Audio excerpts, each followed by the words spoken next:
Going live here, February 15th, 2:30 p.m. This is Hannibal from the HannibalTV.com.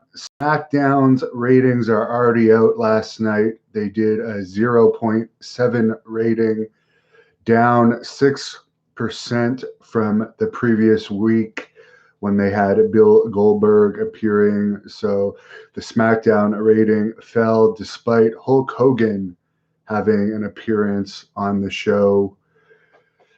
The show was taped in Vancouver, which, to my knowledge, I don't think they've had a WWE taping there for a long time, possibly since the Attitude Era. I seem to recall they did like a pay-per-view there in '96.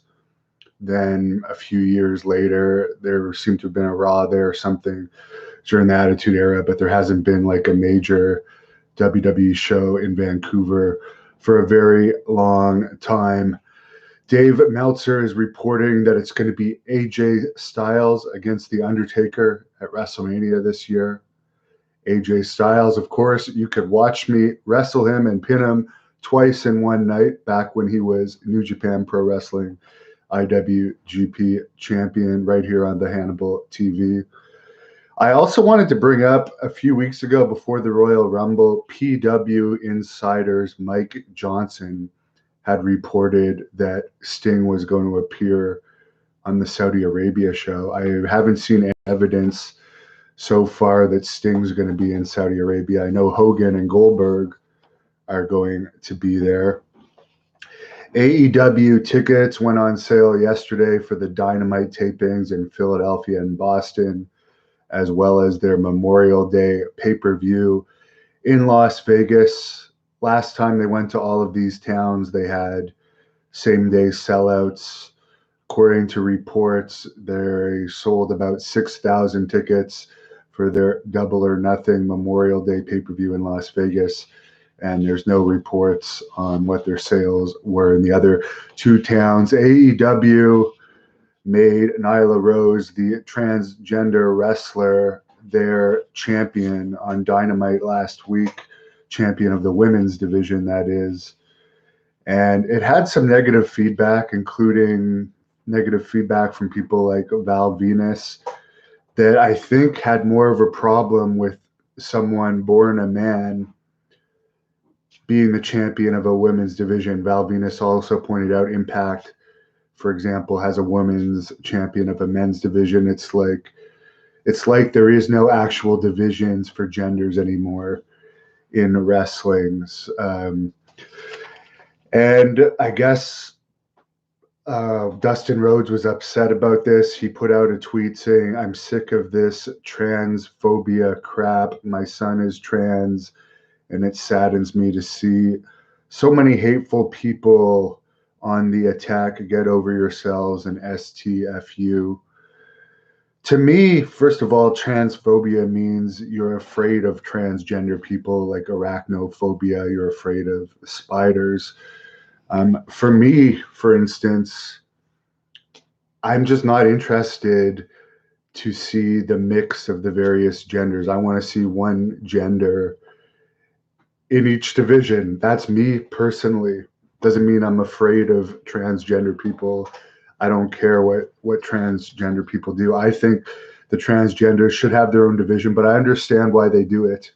I understand they do it for ratings, and intergender also gets good ratings and good views on YouTube. That's why 2 weeks from tonight in Smith Falls, Ontario, February 29th, Smith Falls is just outside of Ottawa, by the way, for anyone that doesn't know, I am actually going to have an amateur wrestling match against a girl. We'll see how many hits that has, and we'll see what it comes down to, a shoot amateur wrestling match, if a girl can actually beat a guy. And by the way, I also just wanted to say that it is at least believable that the transgender is the women's champion of AEW, because this individual was born a man. So obviously it has an advantage over the females. Court Bauer, the CEO of MLW, has made a statement saying that they're not interested in signing any AAA Lucha Libre talent. They just want to use them on their events. The New York Post did a big story yesterday about the celebrity investors in the UFC recently being paid $300 million in dividends of the company. Apparently, the New York Post has reported that the promotion paid its fighters from top to bottom of the card less than 150 million last year, when they actually had 900 million in revenue. So, in other words, they paid their fighters under 16% of the total revenue taken in by the company, which is really low considering Major League Baseball and the National Basketball Association and NFL share between 48 and 50% of revenues with their athletes. And take into account that at UFC, you're also getting brain damage for fighting. Yes, you are also getting it in the NFL, but at least you're wearing helmets there. There's a lot in UFC. The intention is to knock out your opponent or submit them, basically beat them down until they're finished. So until they're either beaten until they pass out or beaten enough that they want to give up. So to only pay them 16% of the total revenues, that's pretty bad. And most fighters starting in the UFC get paid 10 and 10. So they basically get paid 10,000 to show up and another 10,000 to win. So $20,000 total if you win, 10,000 if you show up, according to reports. So that's not a lot of money considering you have to have the training camps, pay coaches, and so forth. That's not a lot of money. So people ask me why I don't do MMA. There's just not a lot of money in it. Maybe if I was younger, I definitely would have.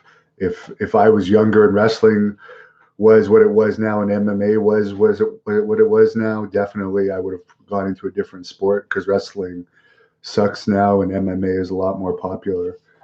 But that's pretty low pay though overall. That's why the post-fight bonuses are a really big deal. If you're only making $10,000 or $20,000 a match, at least if you get fight of the night or knockout of the night, you get 50,000. AJRX says CTE. Yeah, CTE. You've seen it with MMA fighters. We've seen it in my interview with Mark Coleman. He definitely has it. Billy Jack Haynes used to be an amateur boxer. We can see that he has CTE bad too. AJRX says the Hogan segment on SmackDown was cringy. Anthony Shabbat, how am I? I'm doing pretty good. I've had about enough of winter for this season. Sosa Dadon says Jim Ross called Nyla Rose the king of the mountain. So that's pretty funny that Jim Ross referred to her as the king rather than the queen. I don't understand it all. I'm just reporting this stuff. As I said, AEW pays their wrestlers really well, and they don't work that often. So I'm glad it's around. Sita Lowell says Hulk Hogan's time is done, in my opinion. Wrestling should have shut down years ago and be revived in the future. Well, fortunately for wrestling, I'm glad wrestling is still around, even though it's nothing like what it used to be. There's a lot of people making money from wrestling. There's still a lot of money in it, despite its mainstream popularity being down.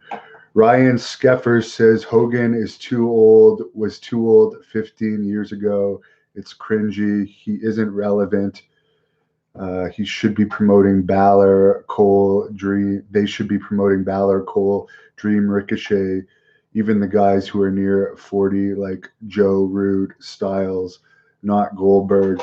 Well, I will say for Goldberg is at least, he looks very similar to what he looks like in the 90s, and he did pull in a much higher rating than normal for SmackDown last week. There's a lot of people still interested in Goldberg, so I don't necessarily think it's a bad idea that they're still using Goldberg.